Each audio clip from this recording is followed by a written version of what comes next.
77 podcast. In today's episode, we're taking a slight detour from our original plan.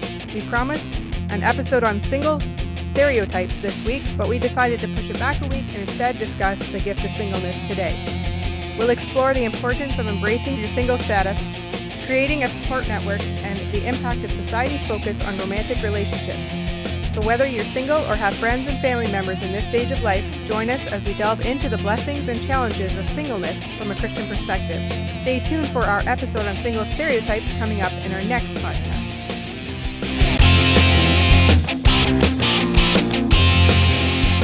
Welcome to the Route 77 podcast. I am your host, Natasha. I am here with Monique. Hello. And David. Hello. And today is a special day because today is Monique's birthday. Happy birthday to me. Yes. And it's been a good birthday for her mom came to visit. So it's been very good. You know that when this podcast is uploaded, it will no longer be my birthday. Yes, I know. So April 1st, in case you were wondering and you want to send me a message. We're recording on April 1st. We're recording on April 1st. And yes, I am a fool. That's the biggest gift. I am a big gift. Great. That's wrong. Go ahead. Sorry. Definitely a blessing and a gift for this ministry. There you go. So we would like to talk today about the gift of singleness. This is something a lot of people will tell you if you're single for a while. Oh, maybe you've got the gift of singleness. And then there's people that go, I do not want the gift of singleness, or I definitely do not have that. So yes, the gift of singleness, it's treated like, there's some uber holy gift that's given to those special few that allow them to be content in being single, and they never have any desire for anything else. That's just this magical, holy gift. It's sometimes too, you're in your 40s and it's just never happened. You just never found the person, or maybe you just don't ever want to find the person. Somebody comes up to you and pats you on the back, and you just must have the gift of singleness. Yeah. As though it was, I would say it's the holy tragedy. consolation prize. It's the holy consolation prize. Don't worry. You've got the gift of singleness. What does that mean? And can I give it back? Because that's like a lot of people exchange this gift. There are things about being single that can be a gift. Yes. But I think the general response of most people is, I don't want the gift of singleness. I want to be married with kids because that's a better gift. Right, is it? Have you ever heard that, David? Has anybody ever said maybe you've got the gift of singleness? No, I've never heard that actually. Oh, I've heard it a few times. No, not me. Yeah. Good. You were fortunate. Have healthy people in your life. Yeah. I unfortunately did not until I started going to Gateway. But even still, sometimes you get that occasional person that says, maybe you're just being too picky. But I've not had anybody from this church actually say that I have the gift of singleness. But I had from other people who said having the gift of singleness is a good thing too. Okay. But it's always said in this sort of, don't worry. Like when people say, don't worry, I had kids and I was like 43 or 49 or whatever. You're still not too late. And you're just like, that's the whole goal of my life. Yeah. Or it's, don't worry. You probably have the gift of singleness. It's just, it's very sad sometimes.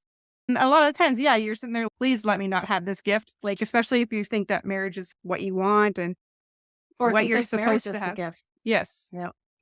But people generally don't say, I have the gift of marriage. No, that's weird. That's weird. This is not a thing that's said. Although it is a gift. Oh, it is a gift. Okay. And that's why we've been reading this book called Singles at the Crossroads by Albert Shee. But it's spelled HSU if people are trying to find that. And he talks about the gift of singleness and exchanging the gift of singleness for the gift of marriage. And not that you're exchanging like something you don't like, but something, say, that fits better at the time. So you have a shirt that, and then it doesn't fit you, and then you exchange it for a different shirt that does fit you in a different situation. And so singleness and marriage, they're both gifts, and they're life gifts of certain ways of living, but they're equal value. So sometimes, just like we talk about changing lanes, you exchange the gift of singleness for the gift of marriage, and yet there might be times when you're gifted back that singleness in ways that you may be unexpected, such as like through death or divorce. Yeah. And so the biggest thing is too is like the gift of singleness. Let's talk about just the gift of singleness. Like when, What does it make up? What exactly would define it as a gift? yeah, and What is the gift? Like, is it that being single itself, being married, is that the gift, or is there like something about that is the gift? Do you know So, what I'm trying? yeah, so I think you gotta look at both. I think in order to really understand the gift of singleness, you gotta look at what it'd be like to be in a relationship and what kind of things, look at yourself and why you need the relationship to begin with. And I think a good portion, and we discussed this on one of our pillars, accountability. In order to actually have the gift of singleness, you need to be really accountable to yourself or have other people to be accountable to you. And if you don't have this gift, then it would be wise to get married or to get into a relationship so that you would have someone to be accountable for to you, towards you. So that's just probably one of the things that you can look at as being an attribute of this gift, singleness. yeah. And the wording's actually contained in our ministry verse. This is 1 Corinthians 7, verse 7. I wish that all were as I myself am, I being Paul, but each has his own gift from God, one of one kind and one of another. So he is wishing that that people could be single like he is, but each has his own gift from God, one of one kind, single, and one of the other, marriage. So they're both gifts and they're both equal, but we don't think of it that way. No. And I think too, because when you are given the gift of marriage, say, so with the gift of marriage comes husband, in-laws, other family members, possible children, if that's something that you want, or something that, because not everybody, if not everybody wants kids, not everybody can have kids, right? With the gift of singleness, what comes with that? There are things that come with that, which is the freedom to do things that married couples can't do. If you've got the money, you can get up and go somewhere else. You can travel. Quickly. You can quickly, yeah. If you want to be part of the global mission relief and you have the means to be able to get up and go at a moment's notice when disaster requires people, I always wanted to do that, by the way. Even when it comes to even helping your own church, like in the book we were reading, he gave an example of a single man who was called to help with a teen retreat that a pastor or another gentleman, I think it was pastor, couldn't go to because something came up suddenly in his family. So this single man was able to go with that youth ministry to this retreat and was able to have good communication time with a young man who then became a Christian because he was single, because he didn't have children at that moment or anything. He could just, yeah, I'll go. Yeah. And just pick up and go. Yep. And so this is just something that's just like one aspect of being single that it's like you get this present, and in this present is your gift. So if the singleness is that unopened present, then it's what's in the present, it's in the gift that you have to unpackage. Yeah. That's a cool concept, actually, if you think about it. Because we want to unpack singleness because we treat it like a 4-letter word and try not to think too hard about it. Like snow? Yes. That's a bad word. That's a bad word. Why do you say that word? We have to bleep this out now. Because apparently it's supposed to snow tonight. Again, April 1st. So maybe the weather's playing April Fools. It's a fool's joke. What do you think about that, David? About what? About that the gift of singleness is this unopened present that God gives you. As a Christian believer, God gives you presents. Yeah, Got a gift, and you've just got to unpackage that to find out what the gift is that he has given you. That could go along with spiritual gifts too, right? Yes, but I want to talk about that in a minute. But that's something else entirely. Yes. What were you going to say, David? Yeah, I'm perceiving the gift of singleness more as like a state of being. If you don't, for example, understand or have a hard time loving others or being able to comprehend, or you struggle to do that, that could be to your state of being, for example. That could affect your ability to be single in a way that it would just affect everyone else around you. Because when you're single, you begin to realize that you're affecting other people instead of your spouse or partner.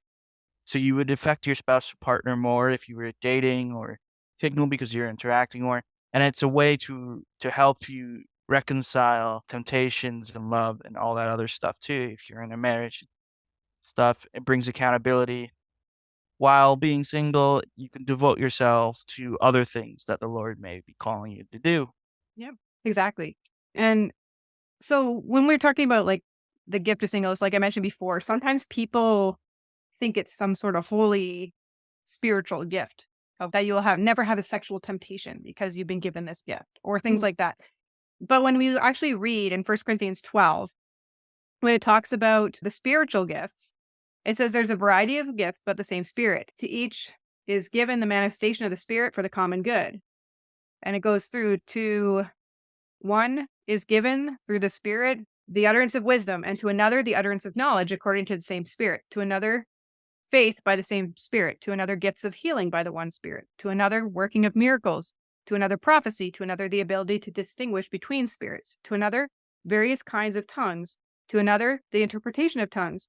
All these are empowered by one and the same Spirit. So none of that talks about singleness and marriage. No. There's no part of that list has to do with relationship status. No. So there's a miscommunication where people take when Paul says that we all have gifts and he's talking about singleness and marriage, and then they stick it on to this part in 1 Corinthians 12. But we're talking about two different types of gifts. Right. So people who have the gift of singleness, we'll talk about who I believe those are or who we believe what they are. They're going to struggle with the same thing everybody will struggle with. Yeah.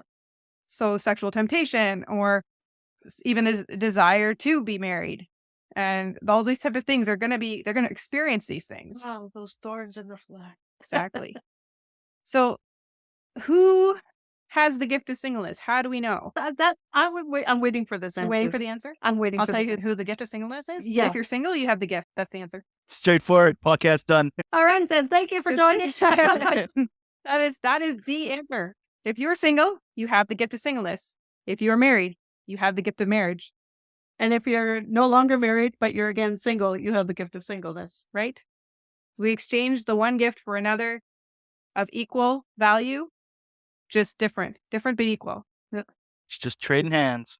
Yes. It's not something that's like magical or highly spiritual in the sense of It's one of those gifts that are more commonly given yes. to say. It's like everybody gets a keychain. One says single, one says married. That's your gift. You just can't have them at the same time. So when you stand up at the altar with your intended spouse and you're saying your vows, you give the pastor your single keychains and he gives you married keychains. There you go. They look exactly the same. They just have different words. Yes, they're just equal but different. Yep. So in saying that, I hopefully wakes people up to the fact that they do have the gift of singleness if they're single. Yeah. And they need to use that gift. Yeah. Yeah. They can't just spurn it. It's a gift from God. You don't pretend it doesn't exist or hope it doesn't exist. It doesn't mean you can't work towards exchanging it for the marriage gift because that's what a high percentage of people do. It just means what we talk about, living actively in the single moment that you're in now, using that gift. We talked about the parable of the talents, burying the gift, hoping nothing happens to it so you can just give it back in the same way you got it. That's not how God wants us to use our singleness. Here you go, God. Here's the singleness is pristine. It's never been mint out of the box. Like never been out of the box. Mint condition. It's never been used. More. Yeah. It's not worth more. Never been used. No, actually in society, if you got that collector's item and you've kept it in the box and now you go to auction it off and you think it's gotta be worth like hundreds and thousands of dollars and somebody offers you $1 for it.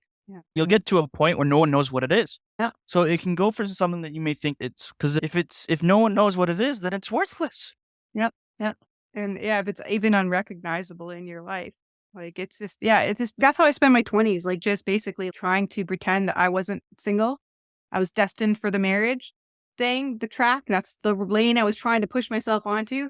And basically stalled on the side of the single highway, looking for that tow truck over to the married lane. The rescuer. Right? I want to be rescued. I want that knight in shining armor. And that leaves you open to a whole lot of other problems. Yeah, because that armor ain't very shiny. Yeah, you're married. You're trying to get that marriage gift for the wrong reason. Yeah. Yeah.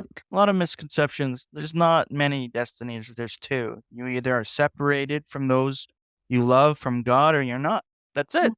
Yeah. The same idea with I guess the gift. Yeah. Yep. And you know what? In using your gift of singleness doesn't have to be something that's world shattering. Yeah, I was just going to say that. Yeah, it doesn't have to be earth shattering. No, it could be just, I don't know. Being proactive with your life. Yeah. Being There's a proactive with your life. tendency to, when you're single, you just don't start. You stall out. You just like, I don't really want to go get a job because what if I get married and I have to move? So I won't go for like a specific career. I'll just maybe get like a minimum wage or something. McDonald's Yeah, or McDonald's job just to get me through until I get my real life started. Yep. And I can't buy a house or something like that because what if my husband wants to have a different house and when or even wife, because sometimes the Yep. man think that too. Like and it's just you just don't really start. You fail to launch. Like you just that was a good movie. too. yeah. Living at home with his parents for the rest of his life. Oh, Yeah. that's good. But it's just because they like, and that movie was based on the fact a lot of the times it wasn't that you were dealing with a person who wasn't capable of living on their own. They just got so comfortable with life as it was, the status quo, that they weren't going to change it. So they needed someone to boot them out in a sense, to get them going, get their. And there's in Japan, there's actually people there that they're finding like the men are becoming so obsessed with electronics, like video games or VR worlds and things like that, that they're literally like shutting themselves in their apartments and not even coming out. So they actually have these women who get hired by their parents. They go and they're basically known as like I think you call it like big sister or something like that, where they go and they try to like become friends with them and try to get them socializing again outside of their like apartment. And there's nothing sexual or anything about it. It's just trying to make them connect with people again. To get them out of their... Yeah, out of that. And so it's almost like we get into that funk where we make our world so tiny because we don't think that we can really start anything until we've switched over to that married lane. We just can't do this. I can't do that. Why not?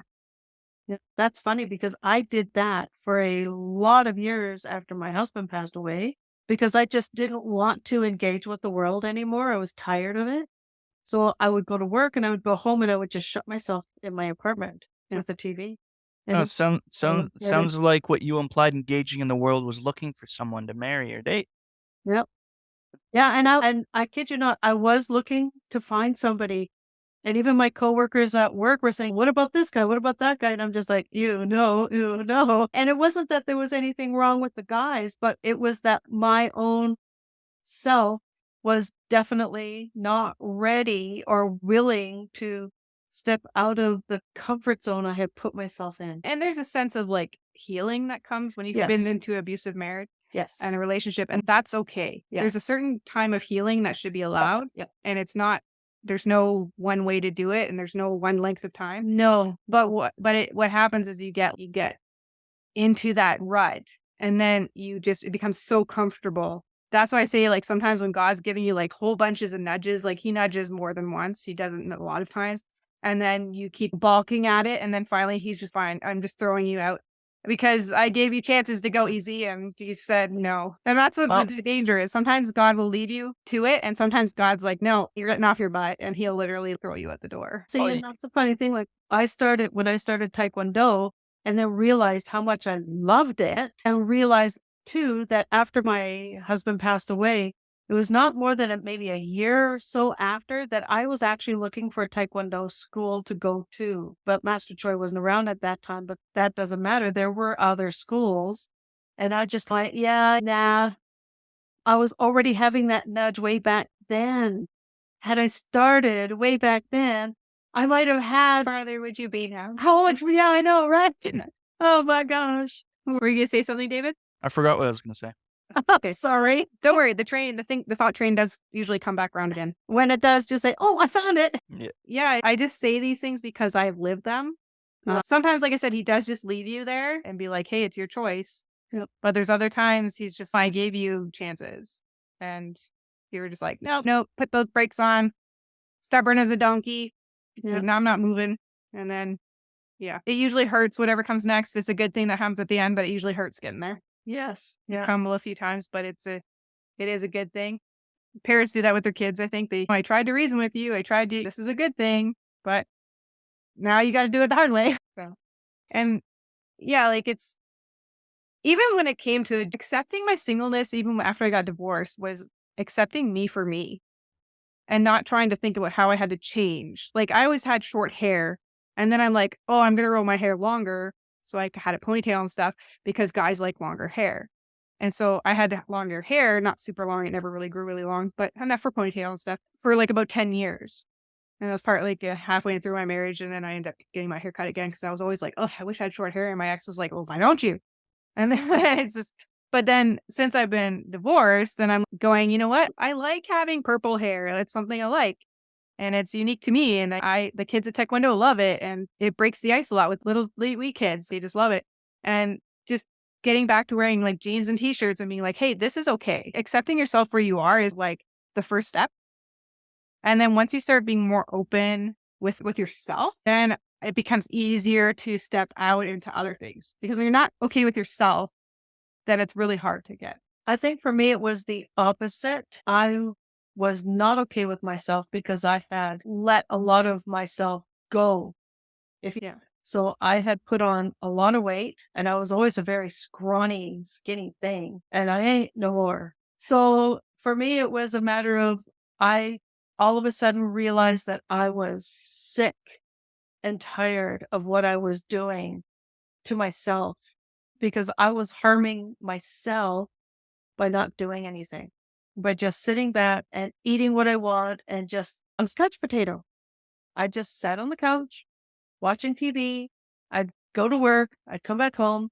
And I've also had family members who passed away early in their life. My grandfather was 54 when he passed away suddenly from a heart attack. So knowing that we have these kind of diseases in my family, that caused me to worry. And that made me realize that I couldn't sit back and not do anything anymore. I had to do something, otherwise I was going to go the same way as my grandfather.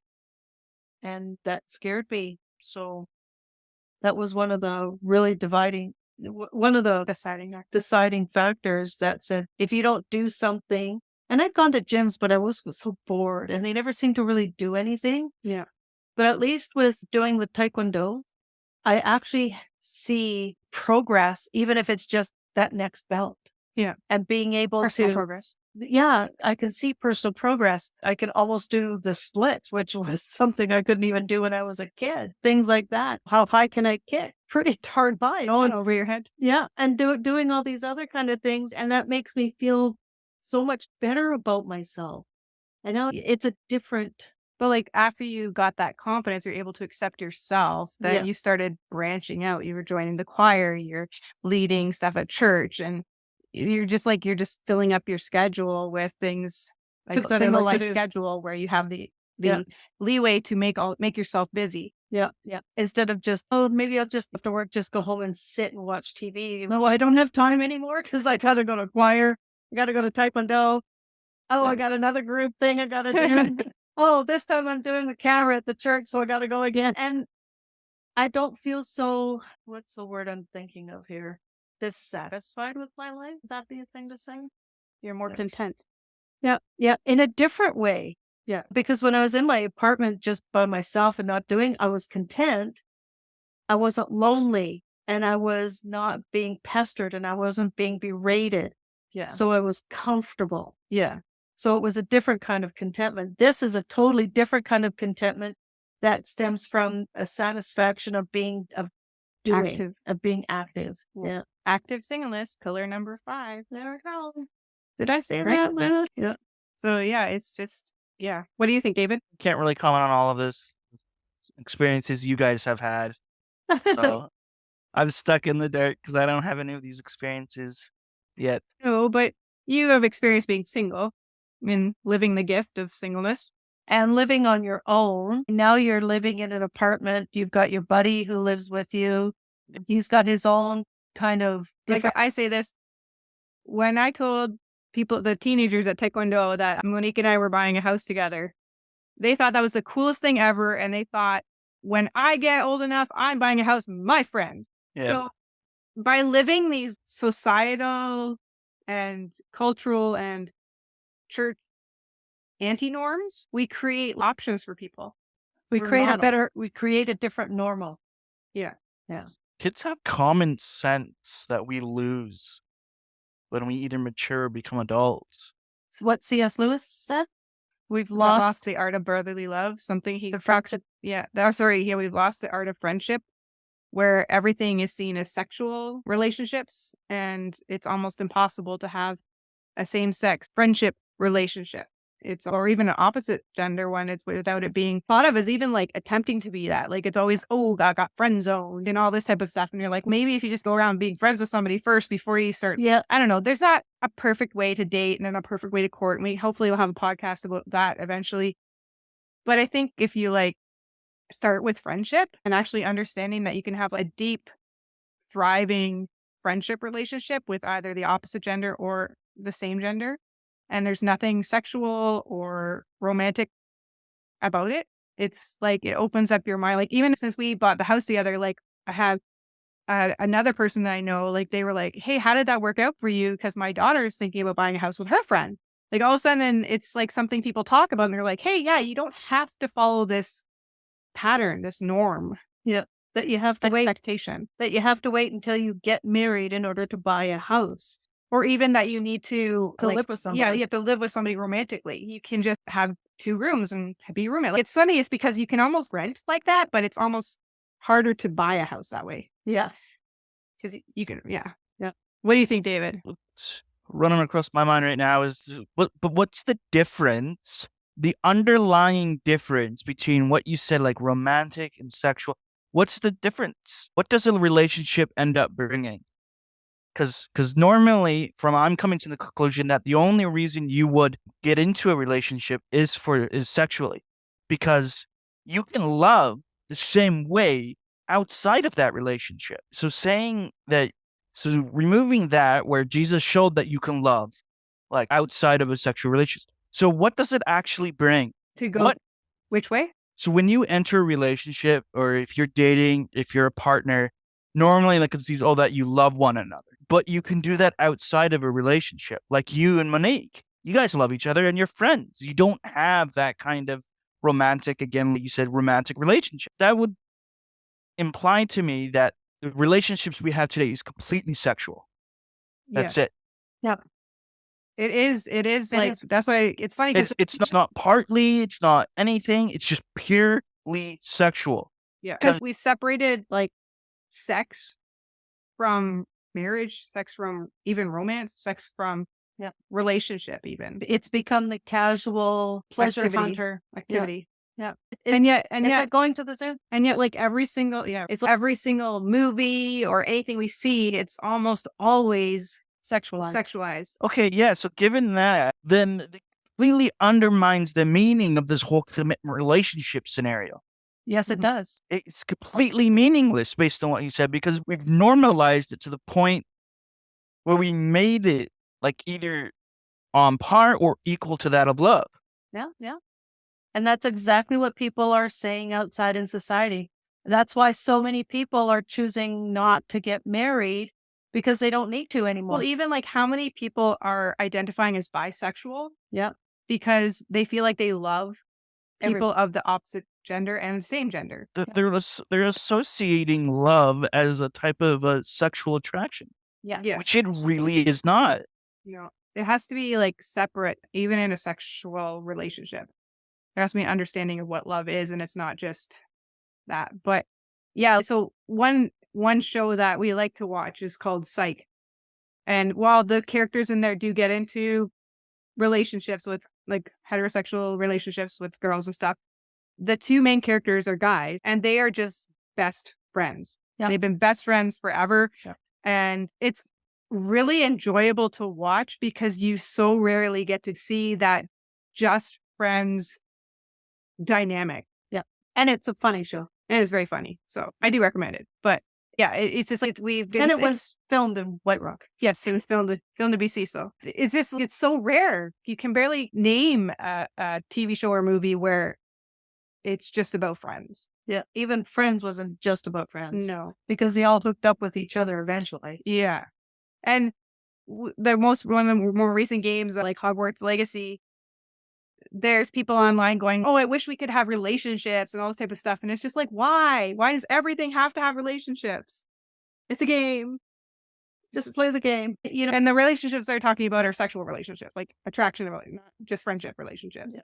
There's plenty of those, but everybody, no, but I want to do, and you're like, why? And maybe it's because they are those ones that are stuck in the gaming room 24 hours a day, not seeing the light of day, but that's their reality. I think at that point, they're almost at rock bottom because they're realizing that they want that, but they're not realizing that they can go out and actually get that. So they're trying to convince game devs to incorporate it so that they can stay in that comfort zone. And it'll feed their fantasies. Yeah. So to play out things like again, we could talk about this in another episode because it's a whole other issue is AI relationships and robot sex dolls and all these things are like definitely something I think we should talk about because it's something that single people are going to come up against when they do want a relationship or a release of sexual release and things like that. But there's this idea that the AI relationship thing is becoming more popular because you can control the other person, the AI person. They will talk to you in the way that you want them to talk to you. They'll do the things that you want them to do. There's so much control. There's never any conflict. There's never anything like that comes from it.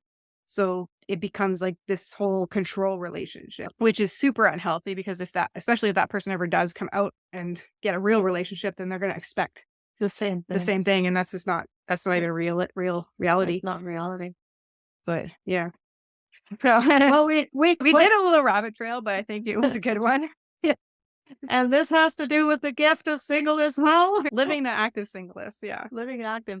Yeah. Don't lock yourself. That's creating the support network is what we've. Yeah. Because it's easy to just lock yourself in your room or in your apartment. Try to pretend you don't have the gift.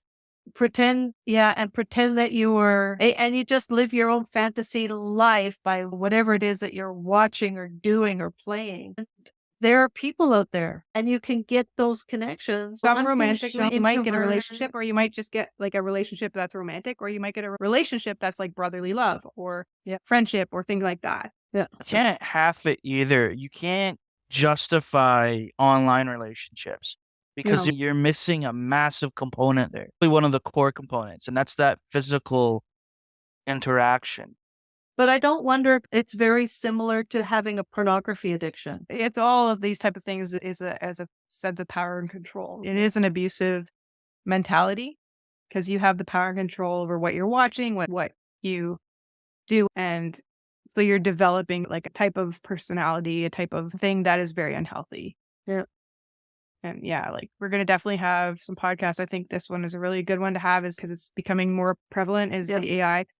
Because they're like, again, this is getting a little off topic, but they are coming out with life-like AI animatronic kind of robots for sexual purposes. And there's so many like issues with that alone, but then the possibilities are even to create actual people, to look like actual people. So there's a whole other trail. So like definitely a podcast in there. Yeah, the argument that they would do for that, for example, you're going to create a robot that looks alien. That might scare people. So the idea of making them human-like or look human is so that we are comfortable around them. Yeah. And then, so that idea, that it's better that they do it to fake people than the real people. And that's a whole other conversation. Yeah. And there are enough movies out there where, the robot gone wrong. When will we learn? I know, right? Terminator didn't scare me enough. We've already thought this through many times. Yeah, so the moral of all this rabbit trail, I think, is to get off the couch and out of the screens for 5 minutes and try to connect with real people. Yeah. Even if go for a walk, get out into the daylight sometime during the day. You must have had friends at some point in time. And if you aren't finding friends in your local area, travel to a different park. Take a shower first, though. But it's just, it's the active part of being single. Like trying to lose yourself into fake VR reality is not active. No, it's definitely not using your gift. It's burying your talent and hoping it goes away one day.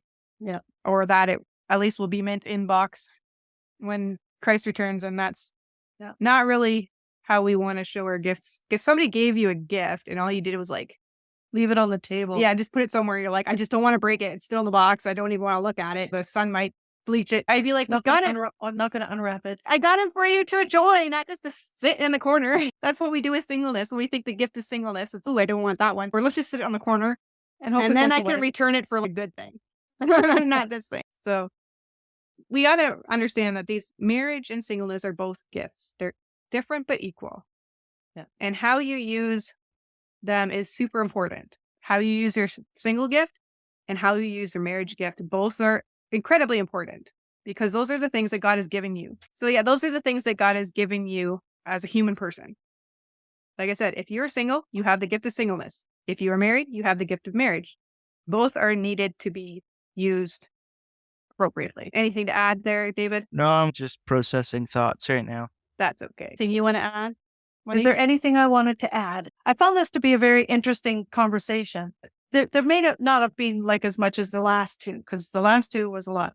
And I just want to say that if you haven't listened to the purity culture, those are two-parter. Not that we've repeated ourselves, but that the conversation required a lot more time? Yes. Yeah. This one may have been shorter.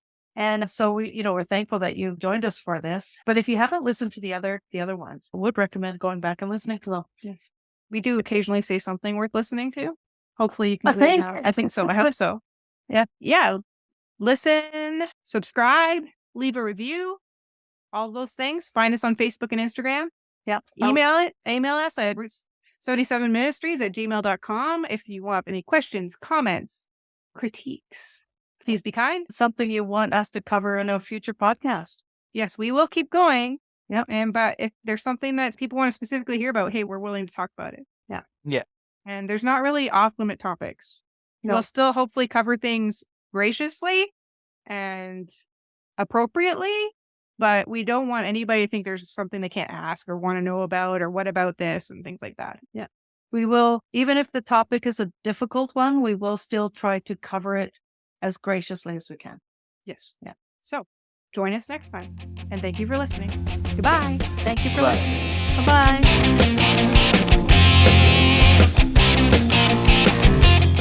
Thank you for joining us today on the Route 77 podcast. We hope our discussion on the gift of singleness has provided valuable insights and encouragement for your journey.